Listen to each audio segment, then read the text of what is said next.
اعوذ باللہ من الشیطان الرجیم بسم اللہ الرحمن الرحیم رب اشرح لی صدری ویسر لی امری واحلل عقدۃ من لسانی یفقہوا قولی۔ السلام علیکم سامعین، امید ہے آپ سب لوگ ٹھیک ٹھاک ہوں گے۔ اللہ تعالی ہم سب پر اپنی رحمت فرمائے اور ہم کو دین اسلام پر قائم رکھے، اسلام پر زندہ رکھے اور اسلام پر خاتمہ فرمائے، آمین۔ آج ہم حضرت محمد صلی اللہ علیہ وسلم کی مختصر سیرت کے بارے میں چوتھی ریکارڈنگ کر رہے ہیں۔ جیسا کہ پچھلی ویڈیو میں نے عرض کیا تھا کہ جیسے جیسے اسلام پھیل رہا تھا، کفار مکہ کو بہت غصہ آ رہا تھا اور وہ تلملا رہے تھے کہ کیسے اس دین کو ختم کیا جائے۔ تو ایک صحابی تھے، ان کا نام تھا حضرت ارقم رضی اللہ تعالیٰ عنہ۔ تو وہ آصف وسلم نے اسلام کا سینٹر بنایا ہوا تھا۔ جس کسی نے بھی اس دائرہ اسلام میں داخل ہونا ہوتا تھا یا اسلام کے بارے میں کوئی تحقیق کرنی ہوتی تھی، کوئی بات پوچھنی ہوتی تھی، تو وہ دار ارقم میں جاتے تھے، کیونکہ آصف وسلم اور صحابہ کرام جو مسلمان ہو چکے تھے وہ وہاں ہی تشریف فرما تھے۔ تو جب آصف وسلم نے دیکھا کہ بہت ظلم بڑھتا جا رہا ہے، کفار مکہ اور سرداران قریش جو تھے اسلام کو مٹانے کے لیے دن رات کوشاں ہیں، تو آصف وسلم نے مسلمانوں کو ہدایت فرمائی کہ آپ حبشہ کی طرف ہجرت کر جائیں، کیونکہ اپنے حبشہ کا جو بادشاہ تھا اس کا نام تھا نجاشی۔ وہ عیسائی تھا اور وہ بہت اچھا انسان تھا، اس کے ملک میں عدل و انصاف کا بول بالا تھا، اس لیے آصف وسلم نے ریکمینڈ کیا کہ آپ لوگ وہاں ہجرت کر جائیں تاکہ تھوڑا سا آپ لوگوں کو سکھ کا سانس ملے۔ تو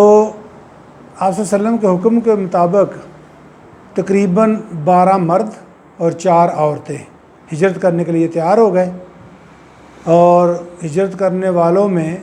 آصف وسلم کی بیٹی حضرت رقیہ رضی اللہ تعالیٰ عنہ، جو کہ حضرت عثمان غنی رضی اللہ تعالیٰ عنہ کی بیوی تھی، وہ بھی شامل تھی۔ تو اس قافلے کا امیر حضرت عثمان بن عفان، جو کہ بعد میں حضرت عثمان غنی رضی اللہ تعالیٰ عنہ کے نام سے بڑے مشہور ہوئے، وہ اس قافلے کے امیر تھے اور انہوں نے ہجرت کی۔ اب جب ہجرت کر کے چلے گئے تو بعد میں مکہ والوں کو پتہ چلا کہ مسلمان کچھ لوگ، کچھ مرد اور کچھ عورتیں ہجرت کر کے حبشہ کی طرف جا رہے ہیں، تو انہوں نے ان کا پیچھا کیا۔ تو جب حضرت عثمان غنی رضی اللہ تعالیٰ عنہ کی سربراہی میں وہ قافلہ بندرگاہ پر پہنچا تو خوش قسمتی سے وہاں 2 تجارتی جہاز کھڑے تھے، وہ ان پر سوار ہو گئے اور وہ جہاز چل پڑے۔ تو جب یہ کفار مکہ کا گروہ جو ان کو پکڑنے گیا تھا پہنچا وہاں، تو وہ دونوں جہاز جو تھے وہ بہت دور سمندر میں جا چکے تھے، یعنی ان کی پہنچ سے بہت دور چلے گئے تھے، تو وہ ناکام واپس لوٹ گئے۔ تو ان کو اور بڑا شدید غصہ آیا، انہوں نے اور ظلم بڑھانا شروع کر دیا۔ خیر، ظلم تو جاری تھا اور اسلام میں داخل ہونے والے بھی ماشاءاللہ دن دگنی رات چگنی ترقی ہو رہی تھی۔ تو ان کے جانے کے 2 ماہ بعد ایک دن آصف وسلم خانہ کعبہ تشریف لائے، تو بہت سارے لوگ وہاں جمع تھے، سرداران قریش بھی جمع تھے۔ تو آصف وسلم نے سورہ نجم کی تلاوت شروع کر دی۔ سورہ نجم کی جب تلاوت انہوں نے سنی تو ان پر ایک سحر سا طاری ہو گیا، یعنی اللہ کا کلام، اور ظاہر وہ عربی میں تھا، وہ بھی عربی تھے، وہ سمجھ رہے تھے کہ اللہ تعالیٰ کیا فرما رہے ہیں۔ تو وہ اتنے اس میں محو ہو گئے کہ سنتے رہے، چاہتے ہوئے اور نہ چاہتے ہوئے وہ سنتے رہے۔ تو جب آصف وسلم سورہ نجم کی آخری آیت پر پہنچے، فَاسْجُدُوا لِلَّهِ وَاعْبُدُوا، کہ اللہ تعالیٰ کے سامنے جھک جاؤ، یعنی سجدہ کرو اور اللہ تعالیٰ کی بندگی کرو، تو آصف وسلم نے سجدہ کیا اور تمام کے تمام لوگ سجدہ میں گر پڑے، یعنی نہ چاہتے ہوئے کیونکہ ان پر اتنا ایسا سحر طاری ہوا، ایسا جادو ان پر ہوا اللہ کے کلام کا کہ ان کو پتہ ہی نہ چلا کہ ہم کیا کر رہے ہیں، اور سارے کے سارے سجدے میں گر گئے سوائے ایک شخص کے، جو کہ جس کا نام ہے امیہ بن خلف۔ یہ صرف سجدے میں نہیں گیا، اس نے کیا کیا کہ ایک مٹھی پر مٹی یا مٹھی پر کنکریاں ہاتھ میں پکڑی اور اپنے چہرے تک لے گیا اور کہنے لگا کہ یہی میرا سجدہ ہے، اور یہ کفر کی حالت میں جنگ بدر میں مارا گیا، یعنی یہ اسلام نہ لا سکا اور یہ کفر کی حالت میں ہی مارا گیا۔ اس کے بعد کیا ہوا کہ جب یہ خبر، سجدے والی خبر، یعنی کہ آپ صلی اللہ علیہ وسلم نے سورہ نجم کی تلاوت کی اور سارے مکہ کے لوگ جو بھی وہاں موجود تھے انہیں سجدہ کیا، تو ساری یہ خبر جب حبشہ میں پہنچی تو وہ یہ سمجھے کہ تمام کے تمام مکہ والے دائرہ اسلام میں داخل ہو گئے ہیں، تو انہیں بہت زیادہ خوشی ہوئی اور وہ خوشی واپس آنا شروع ہو گئے۔ ابھی وہ مکہ سے تقریباً 1 دن کی مسافت پر تھے کہ ان کو حقیقت حال کا پتہ چل گیا، تو ان میں سے کچھ تو اسی وقت واپس حبشہ کی طرف لوٹ گئے، کچھ لوگ چھپ چھپا کر مکہ میں آ گئے، اور کچھ لوگ کسی کی پناہ لے کر مکہ میں آ گئے۔ اب جب یہ آ گئے تو کفار مکہ جو تھے ان کو پتہ چلا کہ جو حبشہ کا بادشاہ نجاشی، وہ تو مسلمانوں کے ساتھ بہت اچھا سلوک کر رہا ہے، ان کی بڑی مہمان نوازی کر رہا ہے، تو ان کو بہت غصہ آیا۔ دوسرا غصہ ان کو یہ تھا کہ ہم نے بے خودی کے عالم میں حضرت صلی اللہ علیہ وسلم کے ساتھ سجدہ بھی کر لیا، یہ ہم نے کیا کیا، لیکن بس جو ہونا تھا وہ تو ہو گیا، واپس تو نہیں ہو سکتا تھا، لیکن انہوں نے یہ کام کیا کہ اب مسلمانوں پر زیادہ ظلم کرنا شروع کر دیا، بہت ہی زیادہ ظلم شروع کر دیا۔ تو حضرت صلی اللہ علیہ وسلم نے پھر صحابہ کرام کو اور جو عورتیں اور جو مسلمان ہوئے تھے سب کو جمع کیا اور پھر مشورہ دیا کہ آپ لوگ پھر حبشہ کی طرف ہجرت کر جائیں۔ تو یہ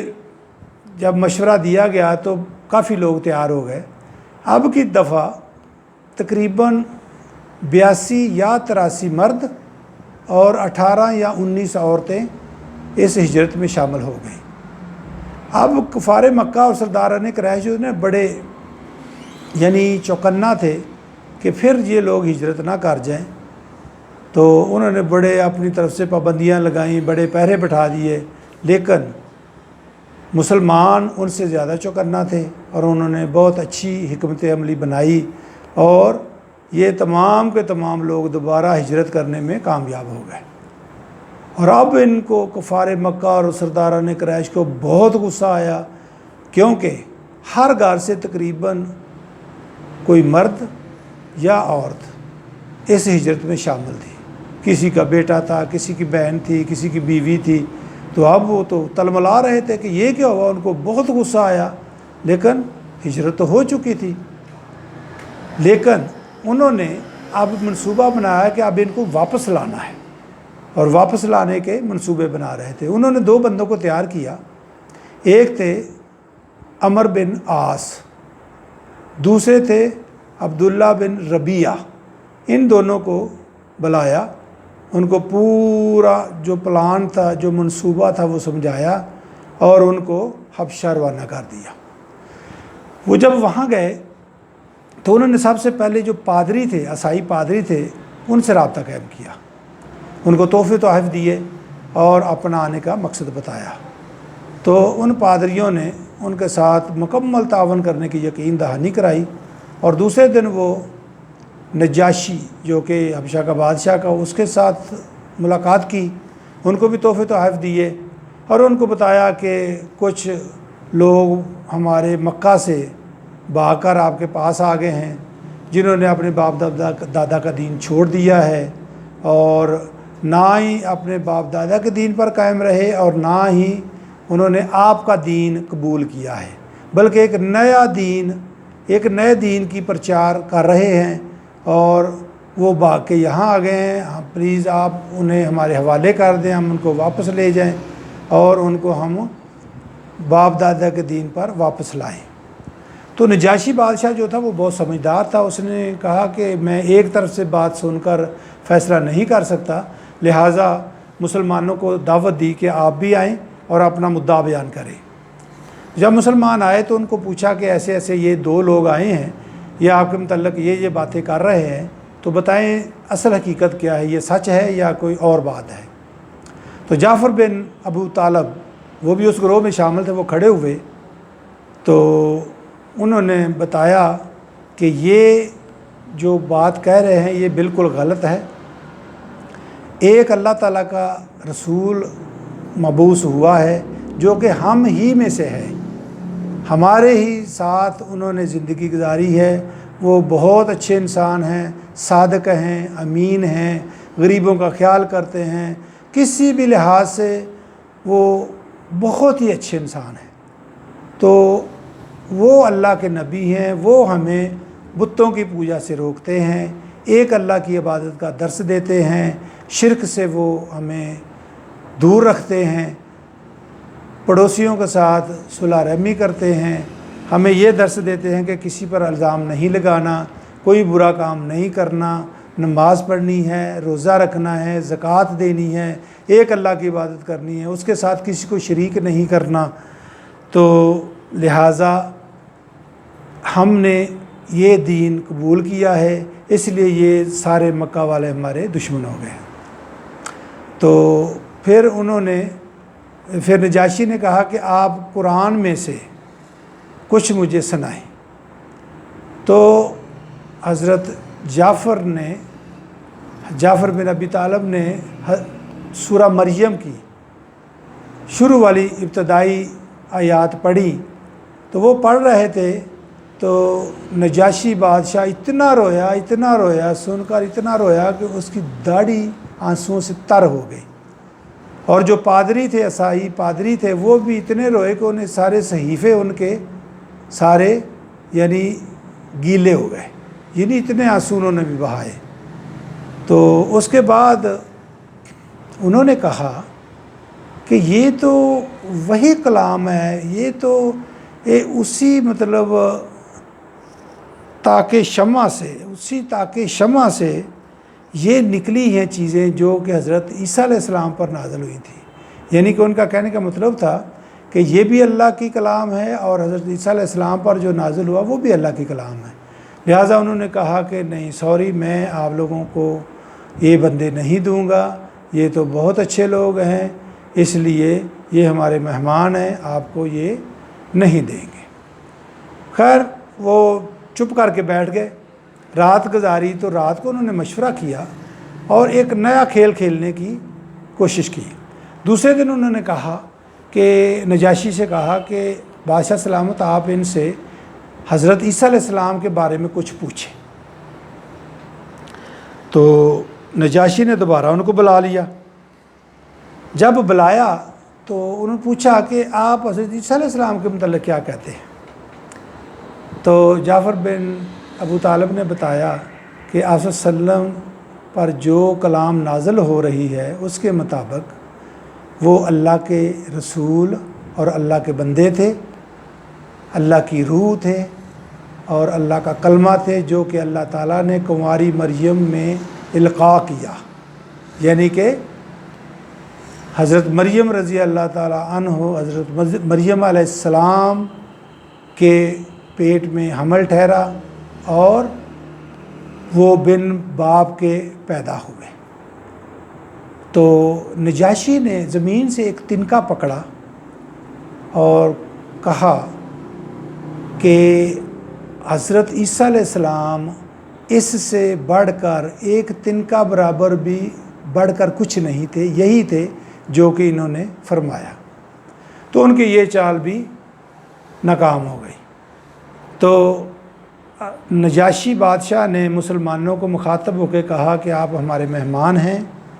آپ جب تک چاہیں ہمارے پاس رہیں، ہم آپ کی خدمت کرتے رہیں گے اور آپ پر کسی قسم کی مصیبت نہیں آنے دیں گے۔ لہٰذا یہ دونوں لوگ جو تھے وہاں سے ناکام واپس لوٹ رہے تھے، تو نجاشی نے بھی اور پادریوں نے بھی جتنے بھی تحفے لیے تھے ان کو واپس کر دیے۔ تو یہ تھا جناب پارٹ نمبر 4، ہماری ویڈیو نمبر 4، اور امید ہے آپ لوگوں کو انشاءاللہ تعالیٰ کچھ نہ کچھ انفارمیشن ضرور ملی ہوگی۔ اللہ تعالیٰ ہم سب کو اسلام پر قائم رکھے، اسلام پر زندہ رکھے اور اسلام پر خاتمہ فرمائے۔ اور اگر آپ کو یہ میری ویڈیو پسند آئی ہے تو اس کو پلیز لائک کریں، اس کو شیئر کریں، سبسکرائب نہیں کیا تو سبسکرائب بھی کر لیں، اور بیل آئیکن پر ضرور کلک کریں تاکہ آئندہ آنے والی ویڈیو آپ کو ملتی رہیں، اور انشاءاللہ تعالیٰ اگلے ویڈیو میں ملاقات ہوگی۔ اللہ تعالیٰ ہم سب کا حامی و ناصر ہو۔ السلام علیکم ورحمۃ اللہ وبرکاتہ۔